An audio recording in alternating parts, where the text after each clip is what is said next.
E aí, galera, mais uma live. Vamos que vamos. Como é que vocês estão? Ainda tá só eu falando. Doutor Humberto Adame, boa noite, meu presidente.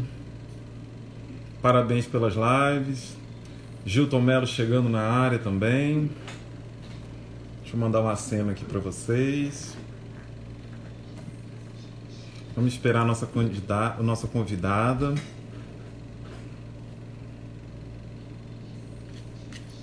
A doutora Anitta chegou. Deixa eu convidar ela.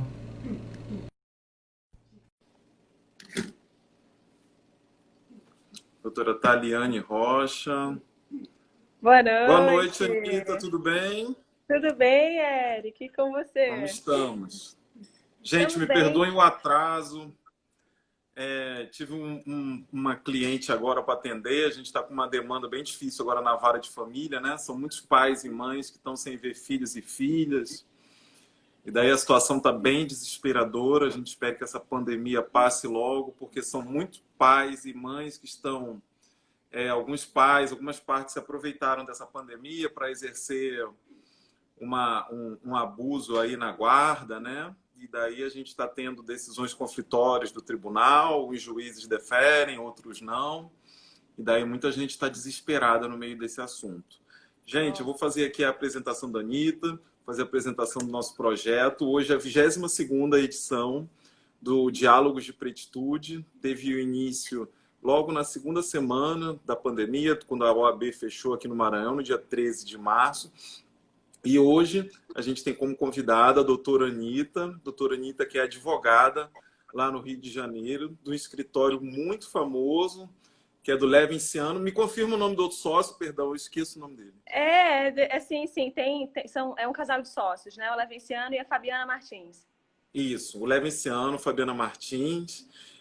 Levinciano esteve aqui presente em São Luís recentemente, naquela embarcação que foi até naufragada recentemente, coreana, contratado por essa grande empresa, e é com muita felicidade que a gente tem uma maranhense negra, né, mulher, num escritório tão poderoso, tão importante, acho que é o escritório número 1 do Brasil, na área que a Anitta trabalha, que é direito marítimo. Só que hoje, nós como povo preto e preta, a gente vai conversar um pouquinho sobre a nossa temática que está tão em evidência, num momento de tensão racial muito grande no mundo. A gente vai falar hoje sobre lugar de fala e reparação. Não me apresentei, gente, sou Eric Moraes, presidente da Comissão da Verdade e da Escravidão Negra da OAB e da Comissão de Igualdade Racial da Abracrim do Maranhão. Por incrível que pareça, gente, em 2020, mas eu sou o primeiro presidente fundador dessas duas comissões, dessas duas temáticas. Então, para vocês terem uma ideia de quanto é importante esse bate-papo, quanto que a gente está atrasado, né? A gente tem um estudo aí no direito, Anitta, que a gente está 65 anos atrasado em relação aos Estados Unidos, em relação a direitos civis ao povo preto. Gente, doutora Taliane está falando que direito marítimo é muito raro, raríssimo na academia, Taliane. Eu não conheço nenhuma faculdade que tem cadeira de direito marítimo. A doutora Anitta vai poder falar isso. Doutora Anitta, já falei muito, passo a palavra para você. Explique para a gente o que é lugar de fala, explique o que você quiser, fica à vontade para falar. A pauta, o painel é todo seu. Passo a Ah, palavra. que isso. Eric, antes de tudo, assim, acho que é para a gente começar a nossa conversa, o nosso bate-papo, queria muito te agradecer pelo convite, assim, muito mesmo. Eu acho que a gente precisa desses espaços para que a gente possa falar, para que a gente possa conversar sobre o tema, né? Colocar isso numa roda e abrir. Então, esses espaços de diálogo são muito importantes. Então, eu queria muito, antes de tudo, antes da gente começar, muito te agradecer o convite, me senti Mas muito imagina, eu já vou honrada. até interromper você rapidinho. A honra é toda nossa, doutora Anitta. Não precisa agradecer nada, não. Esse espaço aqui é todo seu. Tá ótimo, vamos conversar então. E Pode assim, só para falar. começar, Passa a palavra. já tivemos uma primeira fala aqui, um primeiro comentário da Taliane Rocha falando sobre direito marítimo. Exatamente isso, é muito raro nas academias do Brasil inteiro. Então, hoje a gente pode apontar só 3 universidades no Brasil que lecionam direito marítimo, mas às vezes dentro de uma perspectiva do direito internacional. E isso não é ventilado. A gente tem um país com uma costa enorme. a gente tem 90% de atividade marítimo-portuária, né, de tudo que entra no país e do que sai também. Então, é inconcebível, assim, em 2020 a gente não ter movimentado isso dentro da academia para que a gente possa, né, levar o direito marítimo e ventilar o direito marítimo. Mas eu sei que aqui em São Luís a gente tem a Navigare, né, o Instituto Navigare, que é um instituto pioneiro no Maranhão em relação a ventilar temas de direito marítimo, logística portuária, enfim. E acho isso Sim. muito louvável, sabe? Muito louvável mesmo, porque nós temos 3 portos aqui, né?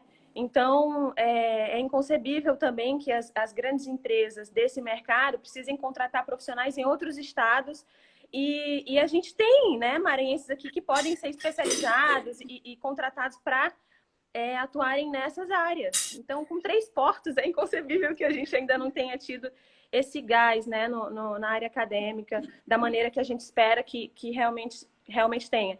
Então, Taliane, é isso mesmo.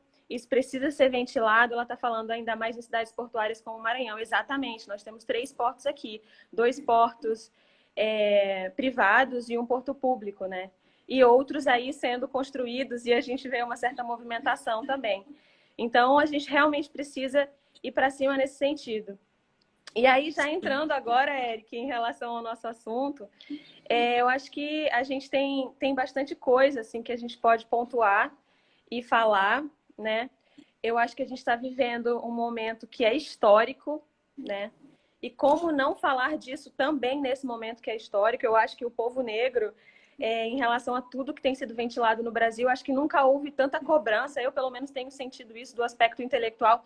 Nunca me senti tão cobrado intelectualmente em relação a defender pautas raciais, né, no Brasil. E aí a gente já pode começar falando sobre aquela questão de que esperam que nós, negros, sempre pautemos questões raciais, né?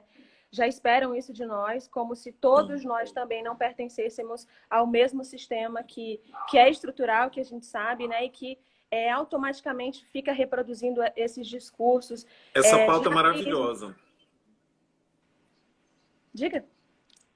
Essa pauta é maravilhosa porque a gente, como você... Não, eu ia deixar você entrar no assunto, mas eu ia falar só o quanto que a gente é obrigado, né? Parece que a gente é obrigado, é isso daí que E o você tanto vai que entrar nessa parece que pauta, né? parece muito que a gente é obrigado a falar disso, né? A gente é negro, a gente não tem obrigação de pautar a questão. Eu entendo que é importante, mas eu acho que as pessoas negras não devem ser cobradas como se isso fosse uma obrigação delas. E também aquela questão de me ensinar, sabe? As pessoas, me ensina isso. Pessoas brancas, geralmente, e aqui eu não estou falando de A, B, eu quero deixar isso bem claro, a gente não está individualizando as questões, a gente está falando, né, de questões estruturais, mas eu percebo muito nos ambientes onde eu frequento, nos lugares onde eu vou, e amigos meus próximos também, essa questão, Anitta, mas me fala disso, assim, eu quero saber. E eu falo, pô, muito legal você saber, conta comigo. Quando eu acho que aquela pessoa ela realmente está interessada e ela tem uma vontade de ser um agente de mudança, eu acho ótimo a gente conversar e trocar ideia. Mas aí você me ensina isso como se isso fosse uma obrigação de pessoas negras, porque os assuntos estão sendo pautados e agora falar de racismo está na moda. Aí eu já não acho que é bem por aí, sabe? Eu acho que a gente tem que identificar mesmo, assim, os discursos que valem a pena, os momentos que são válidos para encarar essas questões e meio que tirar a gente dessa posição, a gente, que eu estou falando pessoas negras, dessa posição de que a gente é obrigado a falar. A gente é obrigado a falar. E a gente pode até falar do exemplo do Eric, do recentíssimo, o exemplo do Felipe Neto, né? Felipe Neto cobrando uma posição do Neymar em relação a isso, se posiciona. Não estou aqui sendo advogado de nenhuma das partes, né? Mas Fica quero tranquilo. dizer que é um absurdo, porque ninguém tem obrigação de pautar a questão racial no Brasil, as pessoas negras não são obrigadas a isso. Isso depende também de como a pessoa se identifica. Eu acredito que nem o próprio Neymar ele tenha se declarado nesse sentido, de que se declara negro ou enfim, de alguma outra categoria racial. Então, como cobrar e exigir que as pessoas negras tenham uma posição, né, sendo que elas pertencem diretamente ao grupo que sempre foi oprimido na história desse país? É injusto, né? Sem contar que muitos desses negros, você falou de esportes, eu vou aproveitar para pegar uma beiradinha. Eu sou bem Uhum. mais velho do que você. É, Não, não é não. é sim, sou Não sim. é não. É, a gente teve, a gente teve esse caso do Neymar, né, bem latente. E assim, eu não sei nem se o Neymar sabe se ele é negro, sabe, Anitta? A questão é muito mais Exato. profunda. A gente nem, ele nem sabe, talvez. Ainda Pois vai é, descobrir. eu nunca escutei ele se declarando de alguma forma, então eu não sei Sim, como é isso na cabeça dele. pois é. Eu lembro também de uma fala muito importante que foi apagada porque eles ganharam a Copa em 2002. Mas o Ronaldo Fenômeno, ele se posicionou como branco uma vez. Não sei se você lembra, você era muito jovem. Em, 2000, em 2002, ele, na preparação para É, a Copa, 2002 teve eu um caso lembro. de racismo e o Reinaldo falou, o Ronaldo Fenômeno falou: eu, como homem branco, acho isso, isso, isso. E na época teve muita polêmica e o pai dele veio falar a público, né? Não, meu filho não é branco, meu filho é negro. Quem quiser pode procurar, faz tempo, né? Mas quem quiser pode procurar no YouTube, tem essa polêmica. E uma polêmica mais antiga ainda, É a do porque Pardo. é, É é isso que do. você... É a do Pardo? Qual? É isso? Do quem? Do Pardo? É isso que você vai falar? Não. Não, é de Ah, um tá. outro atleta também que, para mim, foi tudo, sabe? Eu me identifiquei com o negro. Eu cito duas pessoas e uma banda que, na minha época, eu pude me identificar. Não me identificar, eu me senti representado, né? Eu conto sempre o caso que eu sou maranhense que fui criado no Rio de Janeiro, fui para o Rio de Janeiro com meses. E daí, em 92, 93, chegou no Rio de Janeiro, acho que no Rio de Janeiro e São Paulo, a ESPN Internacional. E a ESPN Internacional começou, gente, aquilo ali para mim foi a melhor coisa que aconteceu no mundo, eu sempre cito isso. Começou a transmitir os jogos de NBA. Então, a gente vivia uma época, anos 80, 90, que era o auge da branquitude na mídia brasileira. Eu passar 6, 8 horas por dia só vendo negros, como era na ESPN, aquilo ali abriu um mundo. E o Michael Jordan, o Magic Johnson, para quem viveu a época que eu vivi, eles era tudo que qualquer negro queria ser, sabe? Muito bonitos, muito Sim, ricos, sim. adorados, amados. E o Magic Johnson se posicionava. Mas o Michael Jordan, que é tido como o maior jogador da história, e quem quiser pode assistir em Last Dance as confusões que acontecem em relação a isso. Na verdade, ele estava sendo vítima de racismo também, né? Queriam que ele se posicionasse de qualquer forma. Os pais dele brigaram com ele, a mãe dele deu entrevista. Você já assistiu Last Dance? Não. Não, Anitta? Ah, assiste, Anitta. Tem Tá, muita coisa de racismo e você vai tá. gostar. Principalmente essa cobrança em cima, não só do Michael Jordan, de vários atletas negros da época, e Uhum. bate muito nessa questão do Michael Jordan, o quanto ele não se posicionou. Quando teve na cidade dele a eleição de um senador negro, no primeiro na história, que era contra um branco muito racista, ele não se posicionou, porque ele falava que. Ele tem uma frase muito famosa nos Estados Unidos, que quem vive nos Estados Unidos viveu essa época sabe, né? Que ele fala que republicanos também compram tênis. Ele quis se Hum, referir a isso porque o senador negro era democrata e estava participando dessa eleição e ele explicou o motivo por qual ele não queria participar. Mas para você ver o tanto de pressão que ele sofria, isso era mais uma manifestação racista, gente. Se o homem branco sim, não é obrigado a se posicionar sim. sobre tudo, principalmente de raça, por que nós negros somos obrigados a se Total, posicionar? Eric. Pois é, E de duas, todas as assim, questões que existem. Se a gente quer igualdade racial, a gente não pode querer que o negro seja obrigado a cumprir uma coisa que ele não tem uma obrigação. Passa a palavra, Anitta, senão eu fico e aqui duas falando o tempo coisas, todo. assim, não, não, que isso, vamos continuar, o bate-papo tá ótimo. E, assim, duas coisas que eu pensei aqui em falar enquanto você estava falando, porque é justamente isso, exatamente, perfeita a tua fala. Lembrei de começar a falar sobre representatividade, né? O quanto que é importante. Você falou, olha, eu via jogadores negros, então para mim era uma questão muito especial e tudo. Isso é muito importante que a gente comece a falar de representatividade, né? E o outro ponto, vou já falar mais sobre isso, mas assim, o outro ponto, antes que eu me esqueça, é como tu falaste no finalzinho, é que como as pessoas brancas, em geral, e aqui eu falo de novo, porque quando eu falei isso ainda tinha pouca gente, agora tem mais gente, vou aproveitar para falar novamente, a gente não está falando de ninguém em especial, tá? A gente não está nomeando ninguém, não estamos falando de A nem de B, a gente está falando de um sistema estrutural. Então, quando eu falo assim, as pessoas brancas, eu não estou falando de A e B.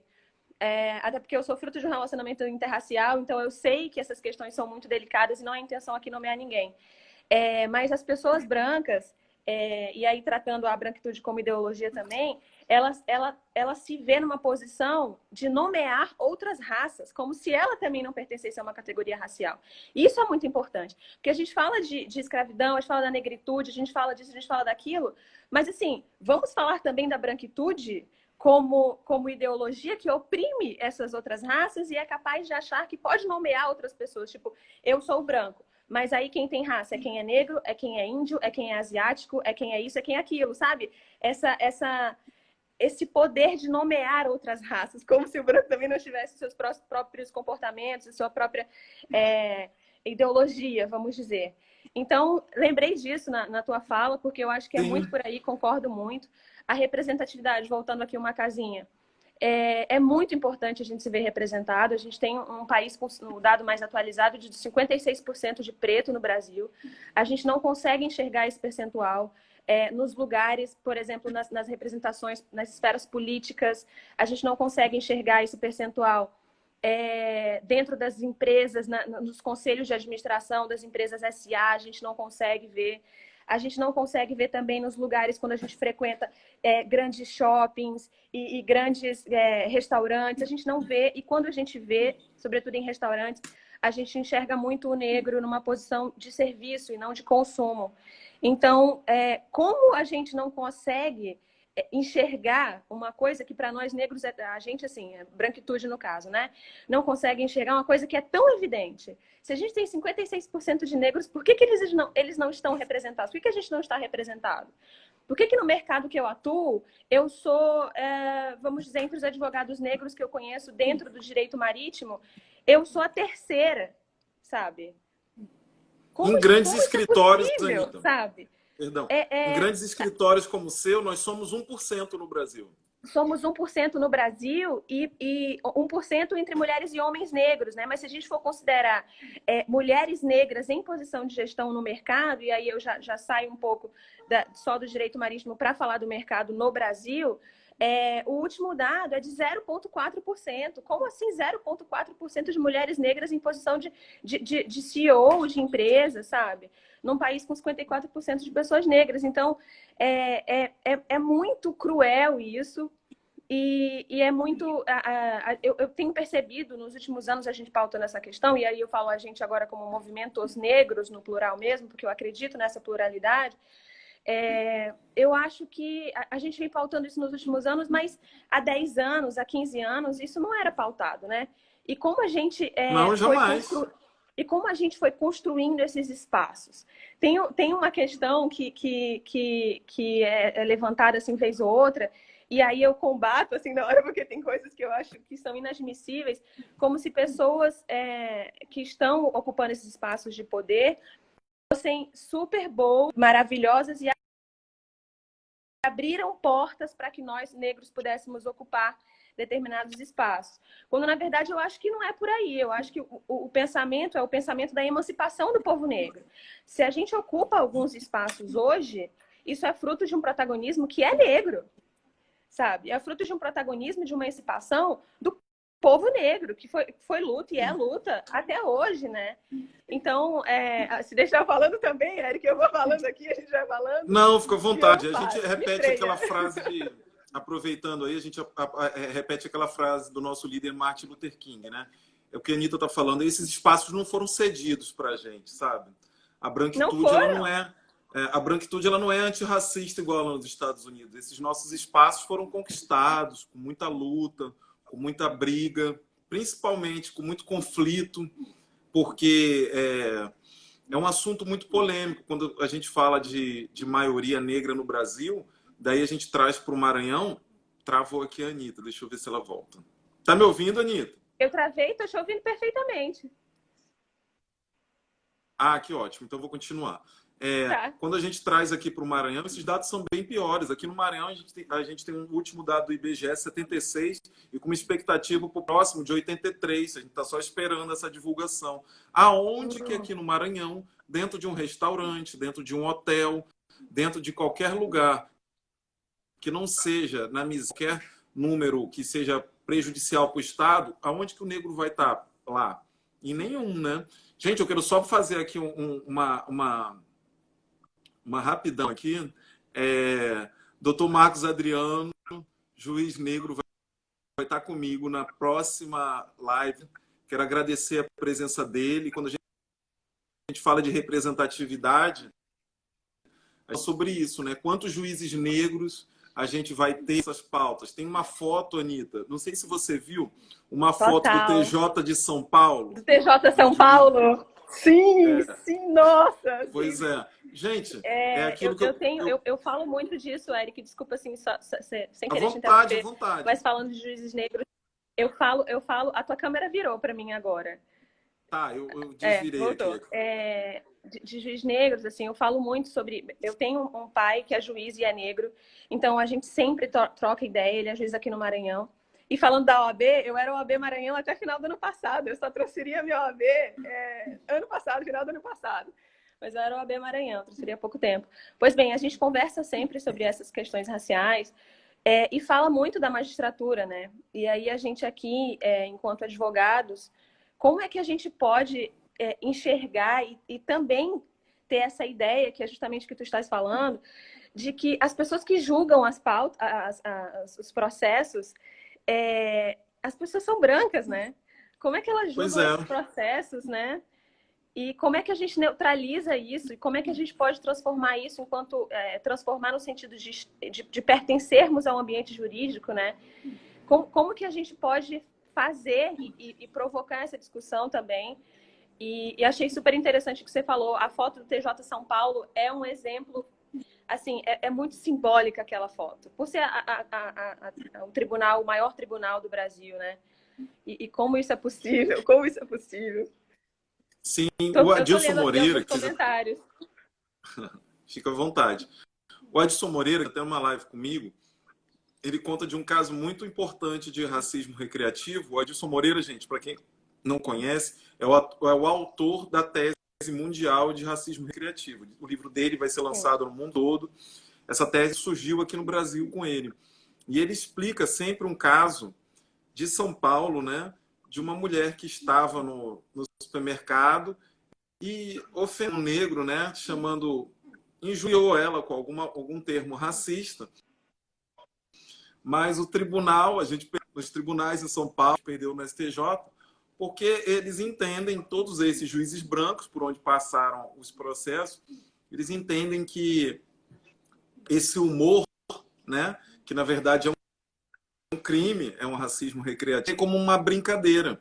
E enquanto nós não tivermos juízes, promotores, autores, ciência, pesquisa, expansão feita por negros, a gente vai perder sempre, né, Anitta? Não tem como. Super, super. E aí, aproveitando, já que tu citaste um autor da coleção Feminismos Plurais, da maravilhosa Djamila Ribeiro, ela falou numa live recentemente uma coisa que eu achei muito surpreendente, eu não tinha tido contato com esse dado. Ela me falou o seguinte, que de 1960 e de 1965 até 2006, 90% do que foi produzido dentro da academia neste país foi produzido por pessoas brancas, né? Em consonância com isso que tu está dizendo, né? Como que isso é orquestrado e o quanto que tem... A gente está falando de epistemicídio, né? De como a gente não consegue, nessa estrutura, produzir também para a gente, porque a branquitude produz, né, esse dado de 90% da produção acadêmica, produz o conhecimento acadêmico com base no seu próprio olhar. Isso acaba que a branquitude fala para ela mesma. E aí a gente continua sendo super excluído das questões. E aí ela falou isso na Feminismos Plurais, e eu lembrei disso porque você falou de racismo recreativo, do Adilson Moreira, e ele tem uma fala que é assim: enquanto a gente estiver fazendo brincadeira com a dor do outro, brincadeira com categorias que são minorizadas no Brasil, a gente vai fazer com que elas permaneçam nessa posição, porque essas brincadeiras, essas piadinhas que são racistas, elas reafirmam que essas pessoas, elas confirmam a posição dessas pessoas nesses espaços à margem, né? Então, o racismo recreativo como reprodução desse próprio sistema racista, como reprodução de um comportamento que continua nos excluindo, nos marginalizando. nos colocando ainda mais como categorias minorizadas. O Adilson Moreira fala muito isso. Lembrei dessa fala dele enquanto estava falando de racismo Assim, recreativo. não pode mais dar chicotada, então vamos usar o humor para continuar criando desigualdade entre as raças, né? Eu quero aproveitar uma fala sua, Anitta. Anitta, não se preocupe em chamar branco não, de branco não. Eles adoram, e daí eu quero tocar nesse assunto aqui, mas eu vou já repassar para você. Eles adoram chamar a gente de negro, preto, ficar de todas as brincadeiras, né? Pretinho, negão. Eles têm não dúvida. tem problema que a gente ressignifique essas palavras. Mas se a gente chamar o homem branco de branco ou a mulher branca de branca, gente, bate uma fragilidade que é uma coisa impressionante. É como o Silvio Mesquita fala, ou Silvio Almeida fala, é uma raça que não tem raça, né? Porque nem eles se enxergam como brancos, e se a gente falar isso, parece que é uma ofensa. Anitta, passo a palavra para você continuar discorrendo. Nada. Tá ótimo, assim, nesse formato de bate-papo. Tô gostando muito, Eric, tranquilo. Justamente, eu acho que, assim, você falou que eles adoram ser chamados de brancos. É que eu faço sempre esse asterisco, vamos dizer, quando eu falo de branco, eu gosto de falar da branquitude, porque é uma ideologia, sabe? E aí, às vezes, quando eu falo branco, as pessoas que estão me ouvindo, como a gente não está falando para um público que é 100%, que está 100% alinhado com as pautas que eu sei que você está, que você sabe que eu estou, então a minha preocupação é em falar branco e não entenderem como o branco como a ideologia da branquitude. E começarem a pessoalizar, como se eu estivesse falando de A, B e C. Sabe? Quando na verdade a intenção não é essa. E agora, quando falaste de tipo, eles gostam de chamar a gente de preto, de negro, eu acho que eles têm dúvida em relação a isso, já me perguntam muito, Eric, Anitta, como chamar vocês? Preto ou negro, gente? Pelo amor de Deus. Aí, assim, eu respondo, mas, Eric, sendo bem franca, assim, com você, aproveitando o nosso clima de bate-papo, quando me perguntam isso, o que vem na minha cabeça, assim, sendo bem aberta assim com você e com quem está assistindo a gente, tem bastante gente aqui, quando me perguntam, Anitta, e a pessoa é branca, me perguntando se eu gosto de ser chamada de branca, de negra ou de preta, eu penso assim, é interessante como as pessoas brancas, como a branquitude, me questiona sobre como eu quero ser chamada em razão de um problema que foi eles que criaram. Sabe? Sim. Tipo assim, eu, branquitude, estou aqui, eu, pessoa branca, estou aqui, eu pertenço ao grupo do privilégio, eu tenho o privilégio branco, eu sou o grupo que é privilegiado, e você, negro, que é a pessoa que eu oprimo há quase 4 séculos, né, durante que você falou a escravidão e tal, que eu oprimo esse tempo inteiro. Me diz como é que você quer ser chamado, porque eu causei uma confusão aqui na história da humanidade. E aí, e agora? Você quer ser chamado de preto ou de negro? É isso que eu escuto quando eu ouço essa pergunta, sabe? Tipo, como é que você vem perguntar sobre um problema que foi você que inventou, sabe? E aí eu também vejo isso como uma certa opressão, porque enquanto a gente está se ocupando e tentando ocupar outros espaços, sabe, se emancipar enquanto povo negro, as pessoas brancas estão preocupadas em me perguntar se eu quero ser chamada de preta ou de negra, sabe? Estão preocupadas com uma questão terminológica. Que no Brasil isso nem faz sentido, a gente sabe que é uma outra forma de encarar essa questão em relação, porque sempre querem comparar com os Estados Unidos, né? Que é outra coisa também que eu falo muito. Eu queria pegar uma pontinha, muita dessa discussão surgiu por culpa até de um irmão nosso, né? Eu tenho até amigos em comuns com ele, tenho com o Felipe Neto também, daqui a pouco eu vou contar. O Babu, erroneamente, né, trouxe uma diáspora americana e falou no programa, acendeu essa celeuma. Aí, para piorar ainda, tem um vídeo de um africano no qual ele fala que eu sou africano, de Gana, e também passa uma diáspora da África. Na verdade, nem da África, eu até falei errado agora. Ele passa uma diáspora de Gana, e daí sites repercutiram, ficam até hoje, as pessoas vêm falar comigo, como Yuri Marçal, a Taliane estava falando que o Yuri é muito atacado por fazer piadas com pessoas brancas. Muito. É verdade, doutora. A Anitta vai até falar sobre a relação dele com o Instagram daqui a pouco. Ele é atacado por fazer piadas com pessoas brancas, com brancos, né? Ele até falou isso no Pedro Bial. E a gente sente uma fragilidade terrível em relação a esse assunto. Passo a palavra para você, Anitta. A questão perdão, o nome dela é Taliane Rocha. Levantou e falou do Yuri. Ele é muito atacado por fazer piada com brancos e brancas. Inclusive essa semana, eu acho que quem acompanha, para quem não sabe quem é o Yuri, eu acho que a gente precisa falar. @o Yuri Marçal, ele é um comediante negro, humorista negro, e ele tem pautado de uma maneira assim inédita no Brasil a questão racial e trazendo a branquitude como piada, né? Então, basicamente, o trabalho do Yuri é pegar esse tema, que é um tema que é espinhoso para uma parcela da nossa sociedade, e transformar isso em piada. Ele faz isso de uma maneira excelente. Eu posso colocar aqui o perfil dele, para quem ainda não segue, eu sugiro, porque o Yuri Marçal, estou escrevendo aqui para vocês, depois vocês... o Yuri Nossa, Marçal, é isso. Anitta, eu vim tão na correria que eu esqueci Nem botou o de PIN, botar a né? legenda Fica à aqui. vontade. Tranquilo. E aí, ele é constantemente... Pode não vou falar ficar censurado, falando que porque eu tô aí a gente fazendo vai aqui. abrir... Tá bem. E ele eu não queria falar a palavra censurado, porque aí a gente vai abrir uma outra questão. Mas, assim, ele é constantemente atacado por fazer piadas com brancos. E o último episódio foi que ele precisou se desculpar e fez um vídeo se desculpando, outros 2 vídeos anteriores. E ele estava falando o conteúdo.